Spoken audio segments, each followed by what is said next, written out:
Before I say anything, and my speech has gotten a little longer because so many people that I know or have meant something to me have walked in today. Before I go any farther, we at Armstrong lost two great former athletic department people this week. Dr. Larry Tapp coached our men's and women's basketball programs, and the captain and MVP off my first baseball team at Armstrong in 1980, Danny Piquel, both great people, great Christian people, meant a lot to a lot of people at Armstrong. If we could take a few seconds in their remembrance, please. I would like to thank the selection committee that decided that they would recognize Armstrong baseball for me to be here today and represent us. Anytime I receive awards, it's somewhere near a dozen now on Coach of the Year this or that, or a State Hall of Fame or a National Hall of Fame or whatever. I accept those on behalf of my ball players and my team. They don't really, they're not for me, they just have my name on them. And I appreciate the selection committee recognizing that we did things right for a long time. It's neat getting an award from John, with John Hodges' name on it. I knew John. John watched us play, especially when we had some good teams. I was on the Sports Council committee with him. We actually did two baseball teams that participated in a tournament that the Sand Gnats and the Sports Council and us, all three of us, put together. And we had 2,500 a day. We played Georgia, and over 2,500 a day we played Tech. And John and I was on that committee together. John actually liked one of our pitchers that pitched for me in '89 and '90, and was instrumental in him signing the pro contract, and that was John. He'd dig into anything, and John was a great guy, great sports enthusiast, and if you want to talk sports with John, you better have some time. So I'll talk a little bit about how I ended up here. It's kind of a different story, so it might have some meaning to somebody. I ended up coming to Armstrong to be a basketball GA for Bill Alexander, who had put Armstrong on the sports maps in the 1970s with great basketball teams, all the local guys. And Mark Sussman that's here today, Mark and I cut our teeth around Bill Alexander. Mark was running around learning business ends and doing this, that, and the other, and I was a GA in basketball, and ended up here on a recommendation of Bill Hodges, who had got me my first two basketball scholarships because I did have to transfer, and he got me my first two jobs here at Armstrong. And then I followed him up to Indiana State, where you may recognize the name that Bill was the head coach when Larry Bird was a senior there at Indiana State. I was there the year before and helped recruit that team. So my award today is for coaching college baseball and winning ball games. I was a basketball person. I grew up in a little town in Indiana that they filmed part of Hoosiers in. I grew up running around with a guy that was a basketball player that was the first high school athlete ever on the cover of Sports Illustrated. I sat and watched Larry Bird every day at practice for a year. I've got his first jersey in my chest of drawers at the house. I'm a basketball guy getting a baseball award. God has a sense of humor. Okay? So, 1979, Roy Sims is the athletic director at Armstrong. He's looking for his third baseball coach in 3 years. Not much salary, not much budget, not much facility, no tradition. I got the job at Armstrong because nobody wanted the job. It's fun. It's true. To show you what a sense of humor God's got, the day I was named as the head coach at Armstrong, I had never coached baseball. I hadn't been a GA. I hadn't been an assistant. I was a head baseball coach in college with no training. I got it because I was a good basketball recruiter and I'd apply. The first time I ever wrote out a lineup, and this is a MasterCard moment, this is priceless. When I was 14, my summer baseball coaches got suspended. Back then, I grew up in a small town, all the dads worked. So that we found out we have no head coach. The assistant got suspended at the same time. So everybody's looking around, they're all looking at me. Okay? So I got to coach the last few games of the year, and I was a player coach at 14. That was my first time writing out the lineup. What's even more priceless was my first parent-coach confrontation. I forgot to get a kid in, and I've got a 40-year-old man as big as a doorway chewing my butt out because I didn't get a son. I'm 14 years old. So that was my first day and my first lineup, and to show you, God's got a sense of humor. It's neat that we're having here, and I want to acknowledge some honorees. I've talked about Mark Sussman. The guy that won the YMCA award today, Mark Simons, is one of my former players. We've had one perfect game thrown in the history of Armstrong State or Armstrong Atlantic. Stand up, Mark, you threw it.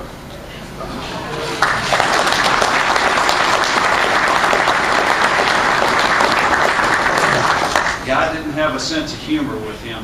Mark, as a freshman, was 10-2, struck out 116 guys and had a great career in front of him.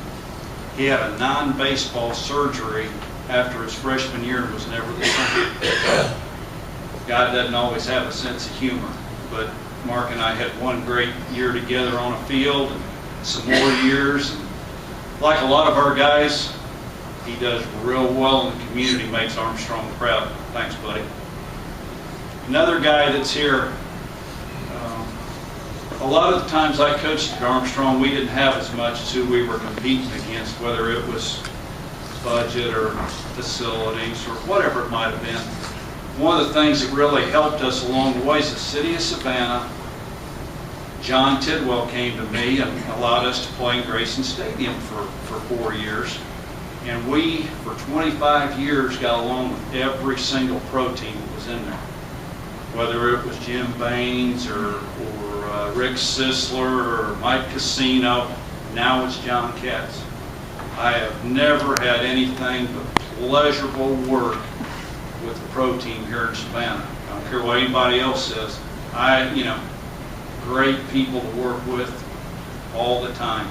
Congratulations, John. Whoever's been in your chair, and you included, it's always been great to work with. For 25 years, they helped us hold Northern Invitational tournaments, which brought money to town. 15 years we had Division I games in there, where in February we played different teams. And John Tidwell or Joe Sherrouse or the great friend Pearson DeLoach or people like John Katz has always helped Armstrong. Thank you very much, John.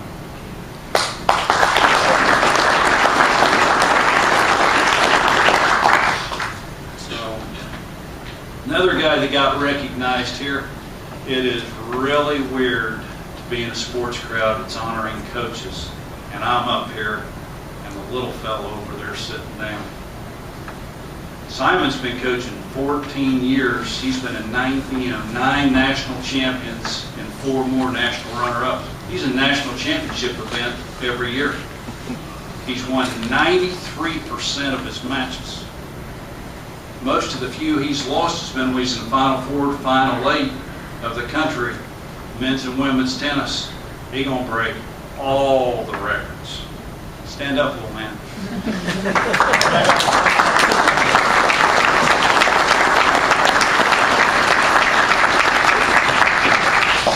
He knew I'd get him some form or fashion, didn't you, buddy? So, a couple things about my career that I'd like to talk about, because I'm nothing special, but it's kind of weird when you got a basketball person that ends up as a baseball coach. God's so intertwined, with his sense of humor. I learned from a number of people because I started out blank canvas. I grew up in that small town in Indiana. I'd have to thank my high school basketball coach. He was a Hall of Fame coach. He had no hobbies. All he ever did was us on basketball, tried to make us better, tried to make sure our lives were better. He also showed me that it was good to play the best people you could, play as many of them as you can at home. Anybody that knows me knows we played a pretty good schedule. We played a lot of games at home. He worked very hard. Also, my father, if I tell you, and your sports people, 2130, what's that number? It's Lou Gehrig's consecutive game streak. If I throw out 2632, Cal Ripken. My dad was 16,000. My dad was self-employed, worked for 50 years, 1 month short of 50 years, and never one day in his life did he call in sick to work. 2132 and 2632 and numbers like that's pretty cool. 16,000 is a bunch. My dad showed up and worked 5.5 days every week for 50 years, so that I had a better life. And I picked up something from that, like I do a lot of coaches and a lot of people. I was a blank canvas. A lot of people at Armstrong I'd like to thank. A lot of people that helped. Tommy Thompson volunteered his time for over 30 years for me, didn't get a dime. His son came to try out my first team, lost 38 pounds in the fall. Tommy came out to see what I was doing and never left. Thank you, sir.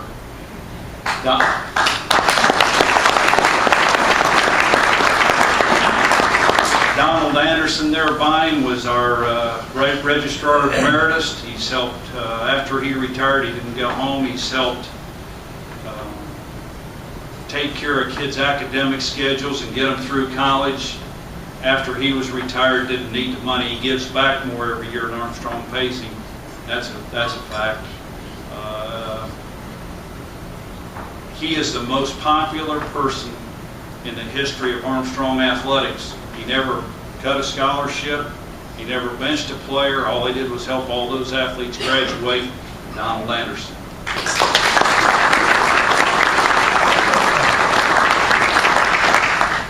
Our school recognized both those gentlemen there in our Armstrong Hall of Fame.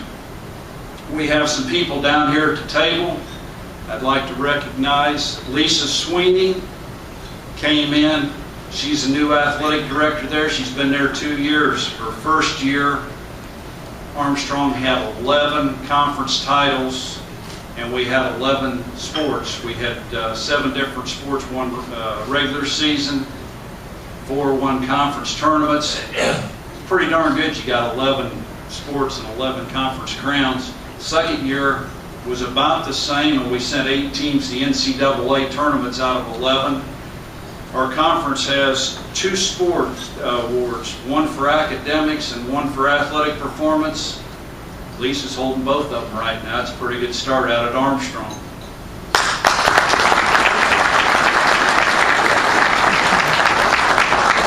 Our staff, that we didn't used to have a staff. Our staff used to be 1 AD and not nearly as much got done. We got 3 assistant ADs right now. Jennifer Rushton, Adam Tom, and Michael Smoose are all here today. They've all been very, very helpful to all the athletes out there. And Michael Smoose was an interim AD a few years ago in between one that left and Lisa getting there. Baseball owes him an awful lot because our budget was somehow on stone tablets, and he got it back to keyboard level where we joined the 21st century. And so baseball is especially indebted to him out of those 3, but thank you all very much. We have the first couple of Armstrong down there. Things have really picked up since they got there. The campus is going full blast.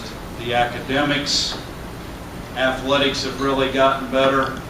Our facilities have gotten better, and these are in tough times where that's hard to do. And we've never had any first couple that makes anywhere remotely close to the athletic events that that couple does. Her husband Carl would have to be called super fan. Thank you very much.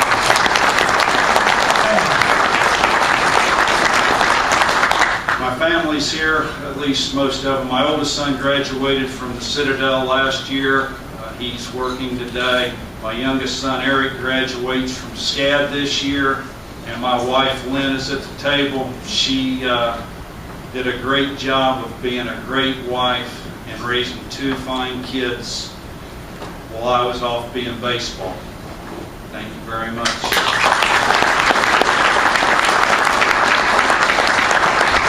Also at the table are my wife's parents, Jim and Marie Tucker.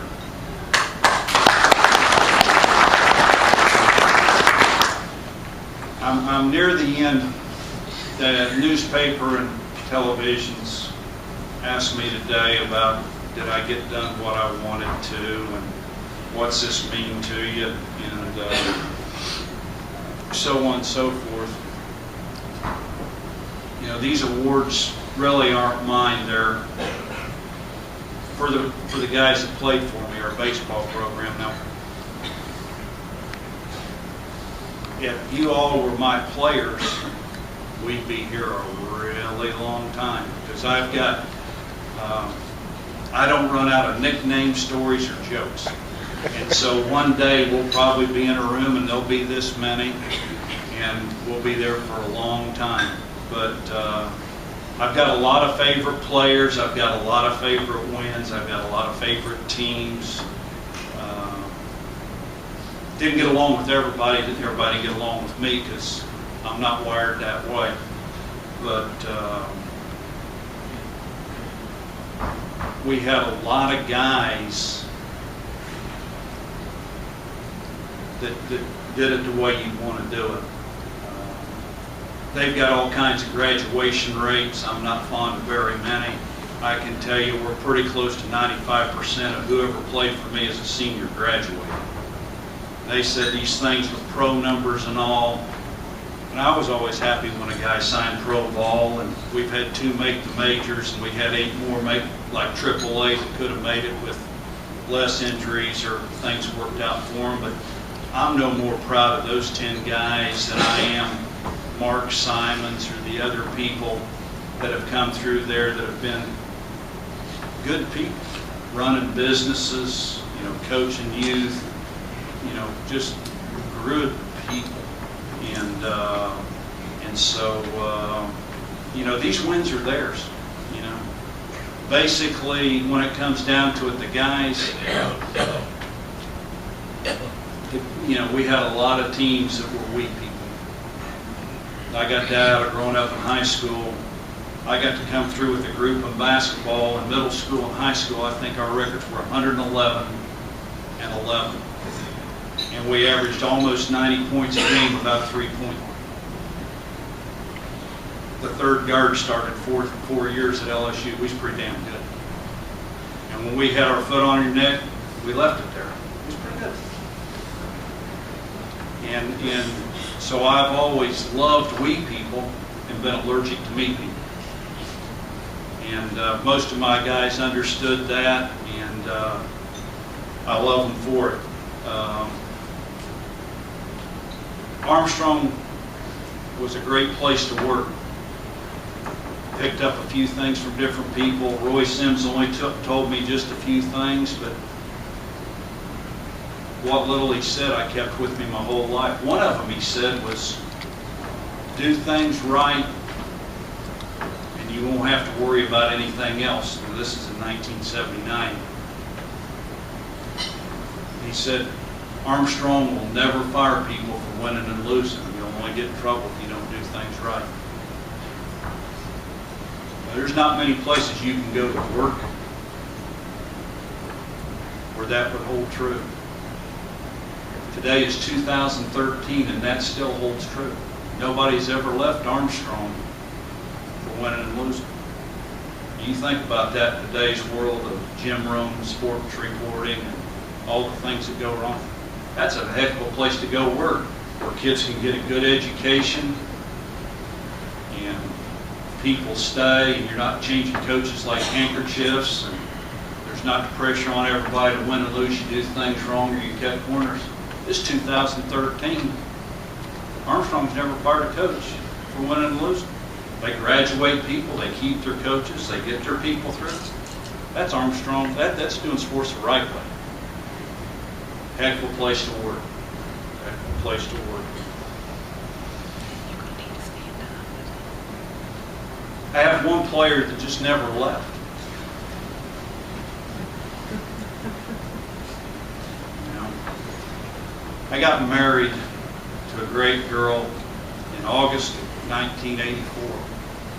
I had a player that I signed to play baseball for me in September of 1984. Can't get rid of him. The guy's still there. He was All-American player. Had a 34-game hitting streak.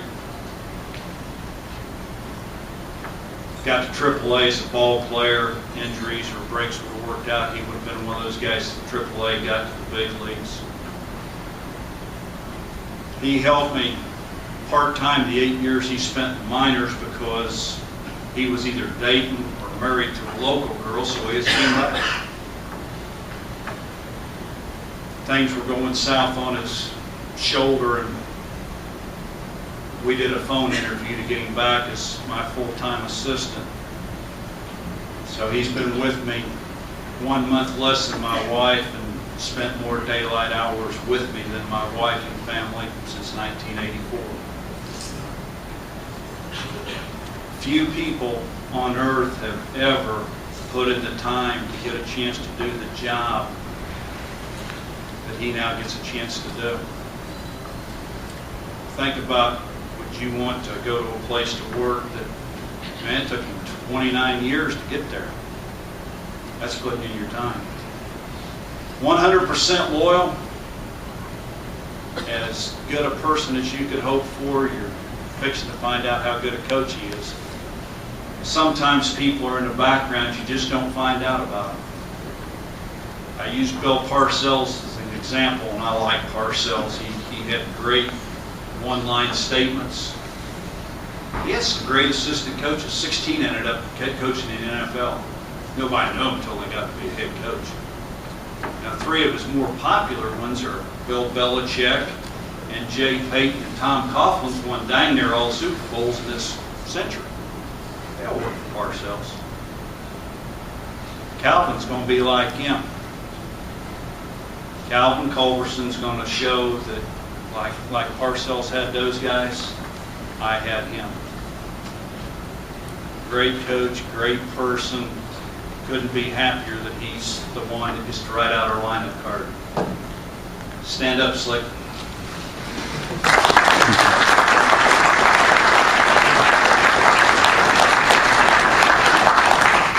In closing, I'd just like to say that, God, I'm here because God's got a sense of humor. It goes to show you, I graduated from college. I was the least likely person on earth to be a baseball coach or ever get a baseball line. I was a basketball person. No matter what you go into, I'm proof that if you show up for work, and I always did, our HR department told me this year that I set the Armstrong record for sick days not used in a career. New record. Now, I showed up. If you show up for work and you work hard, like my high school coach, I had no hobbies, which my wife can attest to. You show up and you work hard, you surround yourself with good people, and your goals are group orientated, and you get that group to go group orientated, you can succeed whether you know a whole heck of a lot or not. I appreciate y'all having me, and God does have a sense of humor. Thank you.